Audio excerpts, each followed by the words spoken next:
Shalom. I want to give all the glory and the praise to Yahweh, Bahashem, Yahushua, Bahashem, Wakah, Kodash. That belongs to the apostles, the elders, and the bishops of the great millstone. Shalom to the whole full elect, to the primitive, the Israelites, and the Israelite foreigners that don't look like they are Israelites, but they are Israelites. Shalom. Before I get into the lesson, I just want to say the Wadi Yahweh Bahashem Yahushua for allowing me to do the lesson. Lord's will is edifying. Now, this lesson just gonna be going into about like pay attention to who you're around and don't try to put yourself on a level that you don't belong. Don't compare yourself to people that's above you. Get what I'm saying? Especially you will be embarrassed, you will be humiliated, or you will be used. But let's go ahead and get to read. I guess I'll go ahead and start at 2, because it's like a parable. Yeah, it's a parable. This is Ben Sirach 13:2, Good News Translation, or Ecclesiasticus 13:2. All right, I'm gonna start off right here.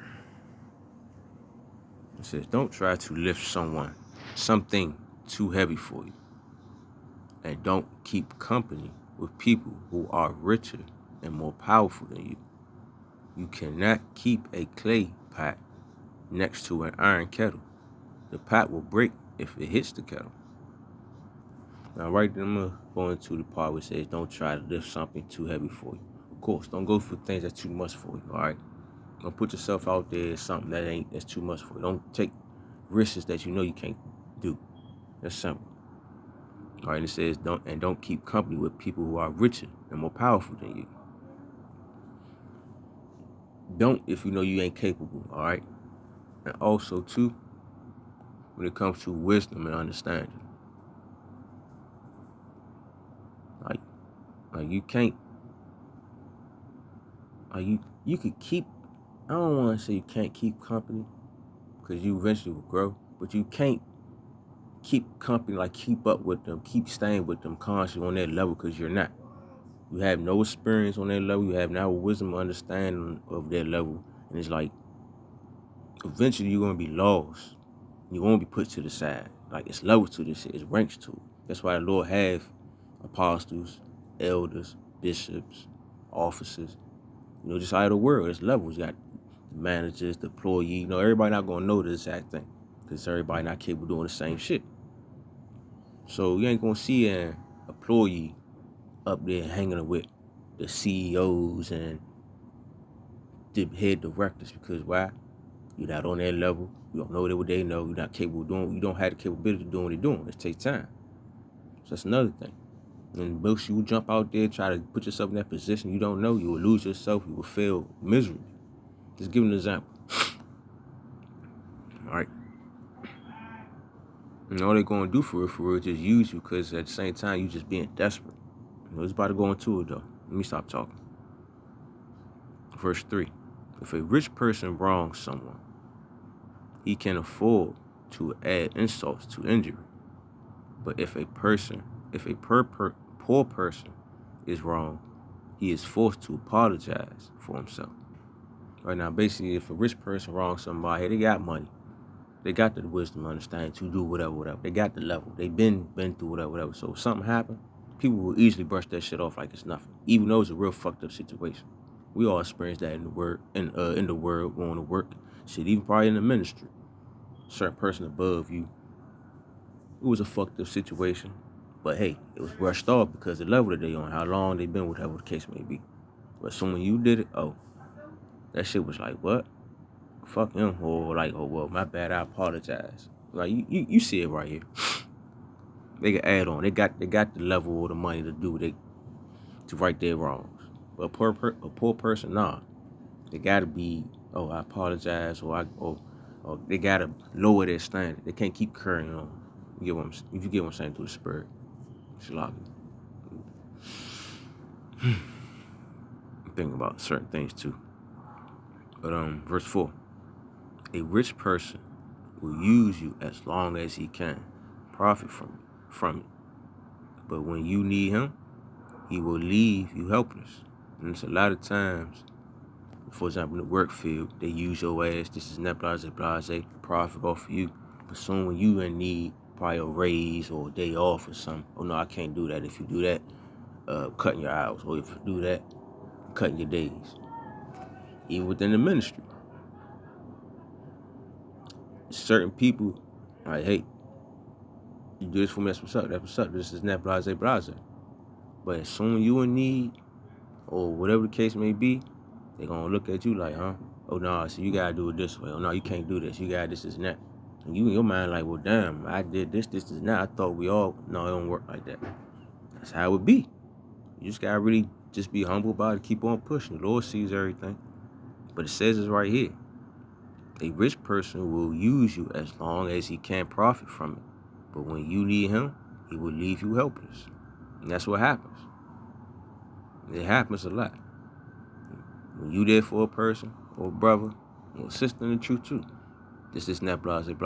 Everything good. But soon when you in a situation get tight, oh well, you gotta do it this way, or you gotta go through here, or you got like it's fucked up, but hey, it is what it is. You gotta pay attention to what you're dealing with. Verse 5. He will live with you as long as you have anything, and will gladly drain you dry. Because you got the benefits, you're making them look good. You doing this, you got this, whatever the case may be, making that person shine. So of course they're gonna use you until you ain't got it no more. Then once you ain't got it, then what? Oh well, you go on about your business. Verse 6. If he needs you, he will trick you with his smiles and cheerful, comfort words. Do you need anything? He will ask. I mean, I ain't gonna lie, a lot of times this shit happen at work. Motherfucker asks, hey, you want this? You need that? You need this? Yeah, cool. You get that, this and that, and some shit happen. Oh, no, we can't do this. No, it ain't that. Same shit in the ministry. Same thing. You gotta keep your eyes on, pray for spiritual discernment. Make sure you know who's who, what's what. Because people sincere and people ain't sincere. Just like Pastor Hart said, you got bug outs and agents everywhere. You gotta pay attention. Work too. Motherfuckers be bugging out at work. Shit, you might be working with an agent too.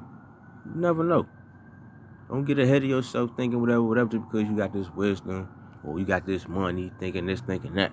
Nah. Humble yourself, stay lowly, move, stay in your position, regardless of how much you know or how much you have. Stay in your position. Motherfucker play that part like a motherfucker, man, for real. Verse 7. He will feed you until you are embarrassed. In other words, he'll give you just enough, have you doing just enough to that right moment, just to flip the script, make you look stupid. You sitting there doing all this extra shit trying to make sure you stay in this position, or you doing all this extra shit to try to make sure you get in a position, or you doing all this extra shit just to make sure you get this amount of money, and it don't even matter. See, I remember, at the end, there's nothing here. So you forcing yourself trying to get somewhere or trying to get this attention or please, man,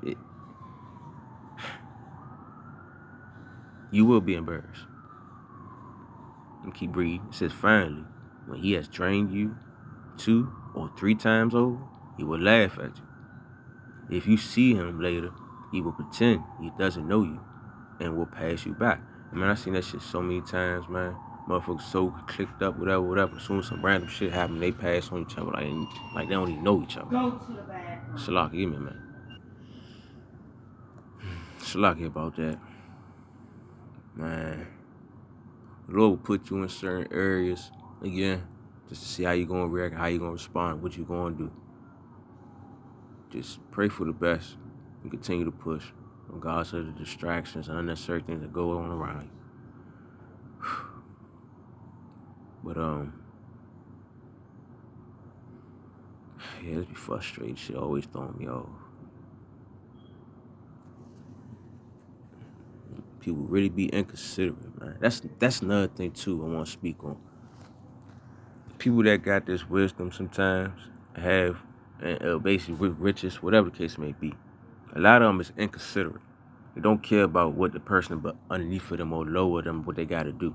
I understand sometimes a lot of them be having a lot of them that is up in position has a lot they gotta do, so they might forget.